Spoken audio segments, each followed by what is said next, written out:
tal? ¿Cómo están, queridos amigos? Una vez más con ustedes para poder abordar hoy un tema también importante que tiene que ver con los pronombres posesivos en la lengua quechua. Abordaremos los pronombres posesivos y la concordancia entre persona y número. ¿Qué pasa en tu cabecita cuando tú escuchas o ves la palabra huasi? ¿Escuchas la palabra huasi o lees la palabra huasi? Obviamente, inmediatamente, en cuestión de milésimos de segundos, si tú sabes la lengua, aparece esta imagen en tu cerebro, ¿cierto? Inmediatamente, eso es automático. Pero, ¿qué pasa si lo pones la Y o si agregamos la Y a la palabra huasi? ¿Qué sucede en tu cabecita? ¿Qué pasa en nuestro cerebro si a la palabra huasi le agregamos una Y?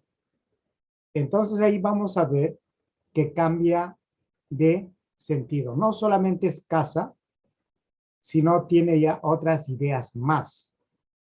Es decir, la palabra huasi, que era bien general, se va a precisar, se va a especificar mucho más. Ya no estamos hablando de cualquier casa, estamos hablando ya de una casa especial. En este caso, esa Y es un sufijo posesivo y por lo tanto trae tres significados mínimos. Por ejemplo, aquí estás viendo en el cuadrito, estás viendo, esa Y tiene idea de posesión, tiene la marca de persona y tiene la marca de número. Entonces, cuando digo así, estoy diciendo que la casa es mía. Es decir, Y significa primera persona gramatical. Pero además indica número. Es singular, no es plural. Mi casa. ¿De acuerdo? Entonces, la Y trae tres informaciones mínimas. Trae la información de posesión, trae la información de persona y trae la información de número. O así, mi casa. El dueño de la casa soy yo, solito, no somos varios. ¿De acuerdo? ¿Hasta ahí? Muy bien. Listo. Entonces, eso es Genchu, es dueño, propietario de una casa, solito, no comparte con nadie la casa. Wasi, es mi casa. Pero ¿qué pasa si agregamos otro sufijo? Y dice wasi y cuna. Y si nosotros escuchamos wasi y cuna o leemos wasi y cuna, ya la idea cambia. La información cambia. Ya no es una sola casa poseída, es decir, Genchu no es dueño de una sola casa, sino viene a ser dueño de varias casas. Wasi y cuna. Entonces, ¿qué quiere decir? Que esta Y, el sufijo Y es marca de persona. Es sufijo posesivo de la primera persona. Está bien relacionada con la persona gramatical. Y cuna está relacionada con el objeto. Es decir, están relacionados con casa. Entonces, cuna pluraliza a wasi. Wasi cuna para decir que son varias casas, no una sola casa. ¿Entienden? ¿Hasta ahí vamos bien? Vamos a ver un ejemplo, otro ejemplo más. Igual, cuando escuchamos wasi, ahí tenemos la idea de que es una casa, pero si es que yo digo wasiki, el iki también es otro sufijo, pero ya no es de la primera persona, sino es de la segunda persona. Es decir, tú, wasiki, la casa ya no es mía, la casa es de ti, ¿no? La casa es de la segunda persona. Nos trae información también de número. Ese tú es una sola. No hay varios tús. Es una sola persona. Wasiki, tu casa. Una sola casa que tiene un solo dueño. ¿Estamos de acuerdo? Pero ¿qué pasa si yo digo wasiki kuna? Ahí la idea cambia. Entonces, ahí, al igual que la anterior, cuando decimos wasiki kuna, hay un solo dueño, recuerden. Pero hay varias casas. Varias casas que tienen un solo dueño. En este caso, en wasiki kuna, el dueño es la segunda persona, uno solo, singular. Pero esa persona que solito tiene varias casas. Repito otra vez, esta kuna está pluralizando a wasi. ¿De acuerdo? Muy bien. Hasta acá entonces vamos muy bien. Excelente. Ahora vayamos a la siguiente expresión. Wasi y ponemos wasi. Esa N también trae tres informaciones. Trae la información de persona, trae la información de número y trae la información de posesión. Wasin. Entonces la casa ya no es de la primera persona, ya no es de la segunda persona, sino ¿de quién es? De la tercera persona. Y la tercera persona no está en estos momentos con nosotros. La tercera persona está lejos de nosotros. La primera persona soy yo, la segunda persona eres tú, el que me está escuchando, el que me está viendo. Y la tercera persona está lejos de nosotros. Y cuando digo wasim, me estoy refiriendo a la casa de la otra persona, de la persona que está lejos de nosotros. ¿De acuerdo? Entonces esta persona también tiene una sola casa. Una sola persona que tiene una sola casa. Pero ¿qué pasa si nosotros le ponemos, agregamos kuna y decimos wasi y kuna? Pues ahí la idea cambia. ¿Por qué? Porque la tercera persona, él o ella, tiene varias casas, no una sola casa. Tiene más de una casa. ¿De acuerdo? Muy bien. Entonces vamos a pasar ahora a la pluralización. Y acá ya nos están ya esperando los amiguitos listos para poder continuar con la lección. Entonces, fíjate, estábamos diciendo que en la pluralización funciona de esta manera. Tenemos wasi y agregamos el inchi. Esto viene a ser un sufijo bien especial. Es el pluralizador de ye.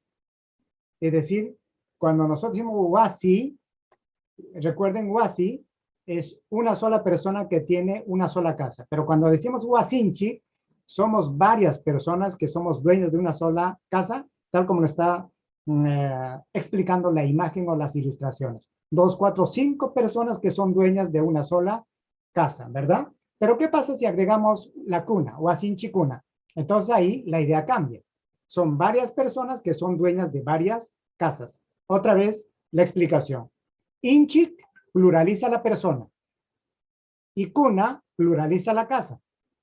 Entonces acá ya hay cuando decimos wasinchik, hay varias personas y cuando decimos wasikuna, hay varias casas. Wasinchikuna, varias personas que son dueñas de varias casas.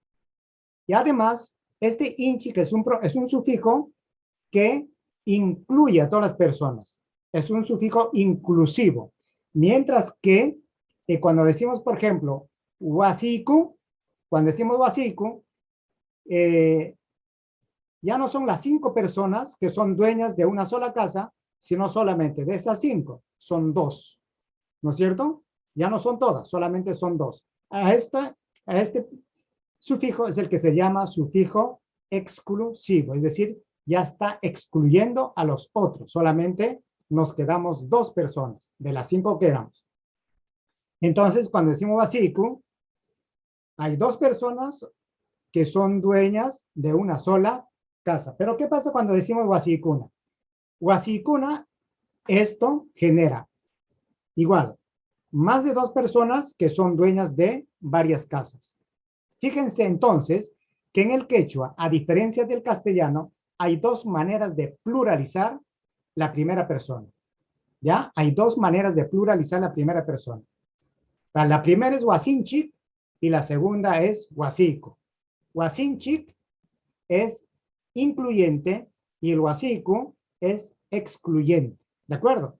Eso sucede solamente en la primera persona gramatical. En el resto funciona igual. Ahora, pasemos a la siguiente. Ahí dice wasi, igualito, aparece una casa. Cuando decimos wasi kichi, hay varias personas que son dueñas de una sola casa. Wasi kichi.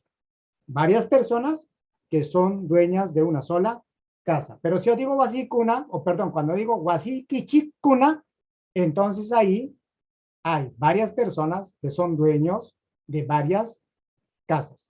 varias personas que son dueñas de varias casas. Wasi, kichik, kuna. Otra vez repito, el kuna, ¿quién pluraliza? Ya saben, ¿no? El kuna pluraliza el objeto, nunca la persona gramatical. El ikichik pluraliza a la persona gramatical. En este caso, el ikichik está pluralizando a la segunda persona gramatical. Kuna pluraliza casa. Wasi, ikichik, kuna. Varias personas que son dueñas de varias casas. ¿Qué pasa con la siguiente? Decimos wa5. Ajá, cuando decimos wa5, hay varias personas que son dueñas de una sola casa. Wa5. ¿Está bien? Wa5. Varias personas, así como en este ejemplo, que son dueñas de una sola casa. Pero si yo le agrego kuna, ¿qué va a pasar? También va a crecer el número de casas. Entonces decimos wa5 kuna. Estamos diciendo que hay varias personas que tienen varias casas, que son dueñas de varias casas. ¿Me siguen hasta ahí?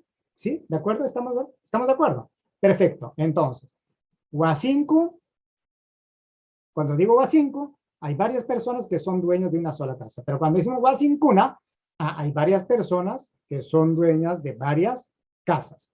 Fácil, ¿eh? Se dan cuenta, no es nada complicado. Pero fíjense, acá surge un problema. Aquí surge un problema. ¿Cuál es el lío? Que es bien raro escuchar a la persona decir wa5 kuna. Es difícil, o sea que en nuestra cultura nadie dice wa5 kuna. Solamente dicen wa5, así sean varias casas. ¿Se dan cuenta por qué? Acá viene el tema que nosotros queríamos desarrollar también. La concordancia entre número y persona, la concordancia entre persona y número, no es como en el castellano, en el quechua. La concordancia entre persona y número es relativo, es opcional. ¿Por qué? Ustedes han escuchado esa cancioncita que dice Chay ñawi chayki, yana ñawi chayki. Chay ñawi chayki, yana ñawi chayki. El que cante esa canción, cuando dice Chay ñawi chayki, ¿se refiere solamente a un ojo, a un solo ojo, o se refiere a los dos ojos? Obviamente se está refiriendo a los dos ojos. Entonces, ¿qué pasó? ¿Por qué no dice Chay ñawi chayki kuna? Chay yana ñawi chayki kuna. ¿Por qué no dice eso? Porque el quechua no necesariamente te exige a que haya una concordancia entre persona y número. No es como en el castellano. En el castellano yo no puedo decir tu ojo, sino voy a decir tus ojos. ¿No es cierto? Si te digo tu ojo, ahí tengo que precisar tu ojo derecho o tu ojo izquierdo. ¿Está claro? Y esto es lo que sucede sobre todo en el sufijo de la tercera persona. Entonces, cuando yo digo wa5, entonces yo simplemente preciso con agregándolo para desambiguar, si es que me parece algo medio confuso, entonces agrego la palabra paikuna y soluciono el problema. Paikunapa wa5. No estoy diciendo paikunapa wa5 kuna. Es medio raro, no es tan familiar, ¿no? No es tan natural escuchar a alguna persona quechua hablante decir paikunapa wa5 kuna. No, no. Lo más común es escuchar paikunapa wa5. ¿No es cierto? Paikunapa wa5. Paikunapa uihuanco. Paikunapa chacranco. Paikunapa pachanco. Pero decir paikunapa pachancucuna, paikunapa uihuancucuna, paikunapa tantancucuna, no, eso es raro escuchar en la lengua. ¿De acuerdo? Repito, la concordancia entre persona y número en la lengua quechua es opcional. Ejemplos hay muchos. ¿De acuerdo? Listo. Eso ha sido todo por hoy. No te olvides hacer un like en la manito para que esto pueda ser visto también por otras personas. Y si todavía no eres parte de mi canal, te pido que te suscribas. Muchas gracias y será hasta una nueva oportunidad.